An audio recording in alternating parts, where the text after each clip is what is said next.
Gods and goddesses in training, welcome back to the channel. It is Uncle Makara, all relations. Let's get started today. Today we're talking about a very, very important redrafted topic on Seraphim dragon souls, okay? You might have heard of dragons, you might have heard of Seraphim angels. This is a combination of both, and I want to really break this down today to help you understand how you might be connected to our specific path of Primal Sutra. Remember, every sinner has a future, and every saint has a past. One of the greatest prayers that I've ever did in my life, before I used to pray at times, but I prayed for myself. I prayed for the best version of myself to emerge. And slowly I'm noticing the character falling into place. So my purpose right here in this video is to help you remember. Okay, we all have this spiritual amnesia, and now my memory's finally going back online, which means that I'm remembering who I truly am in a soul sense. Now, soul sense is similar to intuition, as I learned last night. Had a conversation with Mathis and TXL, very powerful, uplifting conversations with men who are also aligned with a similar path to myself. Is phenomenal. Without further ado, let's get started on breaking down what are Seraphim dragon souls. Seraphim dragon souls are these extraordinary beings. They embody this kind of celestial radiance, divine energy with them, and they might have similar divine powers to actual Seraphim angels. They're a mix of a very draconic or a dragonic strength mixed with an angelic purity and innocence about them. So it's like mystical might with spiritual grace. And this tender aggressiveness, this loving assertiveness, is a big part of the Seraphim dragon code. And as we unfold and have started to look under the hood of this path working, we've started to understand that we're seeing a lot of symbolisms of snakes, dragons, angels, birds. This is our psyche fighting for some semblance of order, harmony, sense that we're making from all of these symbolism, right? So in the celestial realms, these dragons are everywhere. They're good, they're bad, they're neutral, okay? They're everything, but they're always a path towards truth. Whenever I've worked with a dragon, I understood that I've got to be true with that being because it emanates at that consciousness of that truth.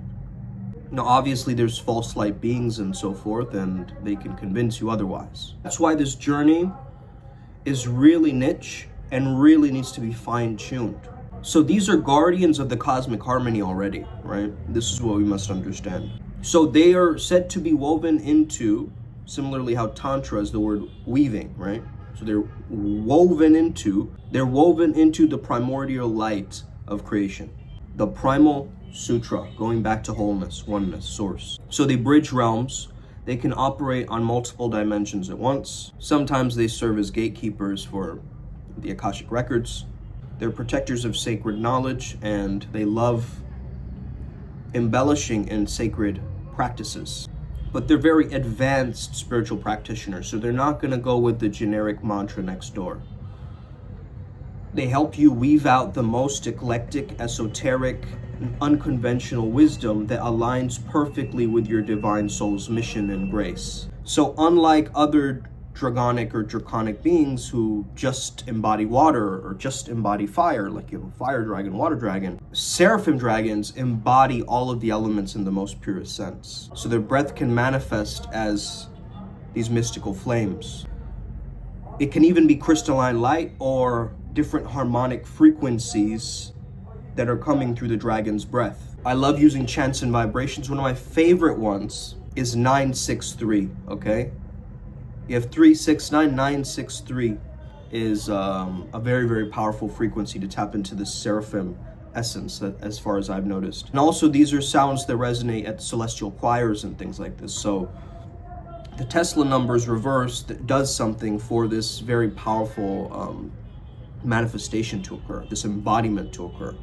Seraphim dragons are almost very high-level transformation specialists.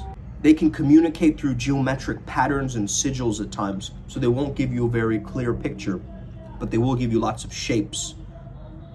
And that's their way of communication. So when you unlock deeper gateways and you get into these meditative states of mind, these profound revelations that come through, usually it's from this dragon soul energy where you're getting these downloads. Of course, we visit all of the dragon ley lines and these different areas around the planet where we visit and we extract and get the downloads, the blessings of that environment. So recently we went to New Zealand, to Lake Tobo and Lake Rotopumanu to get those downloads. And of course, we're a Vajra Dragon path. Dragon is of course linked to Kundalini awakening and that understanding. You shouldn't rush this process. You should take it at your own pace and understand your own journey very well. Ask a lot of different people. Don't go about this just blind by yourself, because you will experience psychosis or you will experience some falling off from the norm, and you need structure in order to contain and really take care of yourself, okay? So when I tap into this energy, I get this mixture of like a metallic energy, almost similar to like Dungeons and Dragons, right? That kind of dragon energy. But at the same visualization, there's like this choir-like melody, like this higher vibrational strength that you can really tap into. If you really understand this, you can use this energy to face any darkness, any anti-life being, any siphoning energy being, anything, man. This is why when I was wearing the dragon eye, a lot of people pointed it out to me in New Zealand because that energy is powerful there. When we met Brad, I also started to understand that he was a dragon, Pete was a dragon, I was a dragon, Ryan was a dragon. We were all dragons in this room together, experiencing this transformation happening, seeing other healers interact with other healers, and getting a fresh pair of eyes so that we could crush it in our daily lives.